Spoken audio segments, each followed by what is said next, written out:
Kath Megaw, and today I get to speak to you about a topic that can wreak havoc on picky eating, and this is constipation. Now, a lot of children struggle at some point with constipation, and this has obviously effects in how they go about their daily life. So it's something we really do want to rectify. But in the field of picky eating, constipation is rife, and the reasons why it is so common is that children who are picky eaters often don't eat a lot of fruits and vegetables, and so the soft, gentle fibers are often missing from their diet. They also don't tend to drink a lot of water, and so when they don't drink a lot of water, some of the other fibers that they are eating that are harsher fibers tend to bulk up, and then their stool can't move through as easily.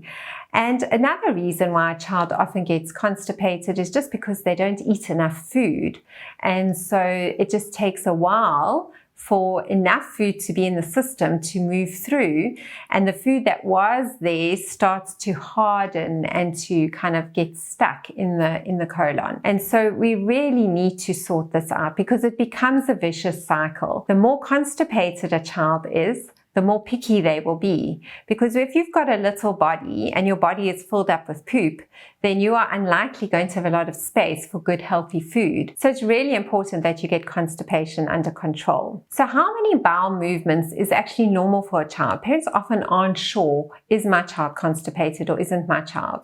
So ideally, we should all go once a day. That would be great. But that's not the case with every person, and every person is different.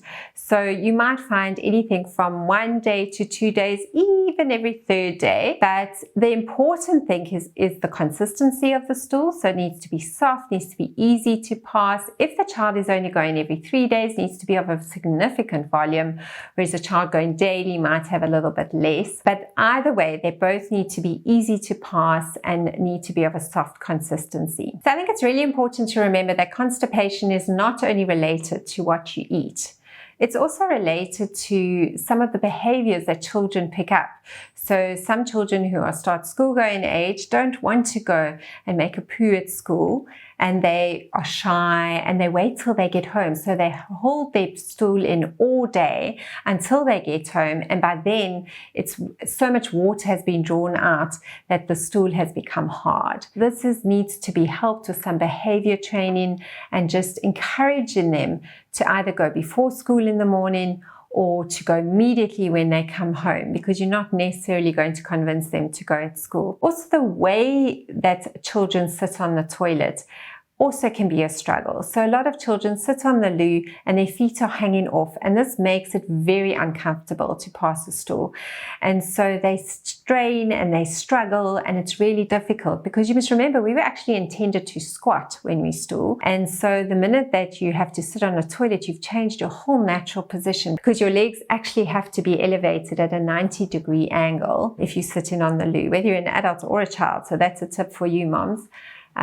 But this is something that we do notice in children and causes a bit of stool retention. And toilet training in the toddler years can also cause a lot of issues with regards to stooling, because children are shy and they want to do it in their nappy, or they retain it when they don't have a nappy on, and this can also cause constipation. So what can we do to actually help sort out the issue around constipation, especially in your picky eater? Dried fruits and dried veggies are often quite popular for kids and great for lunch boxes. Another wonderful source of fiber is flax and chia seeds. They are soft, they're soluble, you can mix them into muffins. Just whatever you do with your chia seeds, make sure you soak them overnight, and then you can literally put a spoon into muffin mix.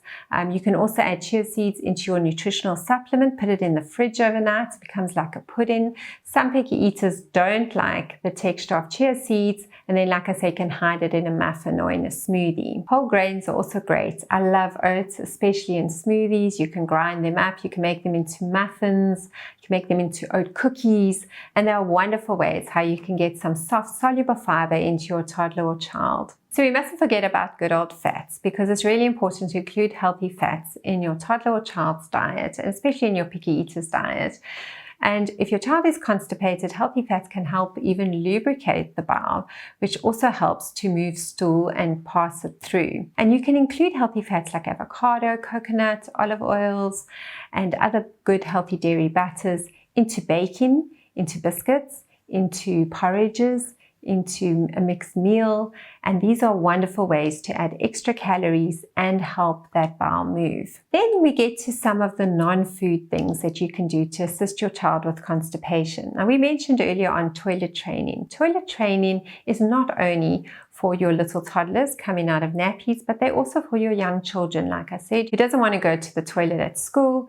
And like we spoke about earlier, it's important to get them into a toilet routine. And this may mean maybe having them sit on the loo maybe about 5 minutes before school, reading a book. And when they come home from school, letting them sit on the loo again, and maybe before end of day bath time routine could also be an option. So you can choose any one of those and see what really works in your home and for your child. Then abdominal massage, where you kind of rub their tummies, and you can just say, let mommy rub your tummy, and you move and rub their tummy and massage it. And you normally go in a clockwise direction, and that can really help that little tummy to just loosen up a little bit.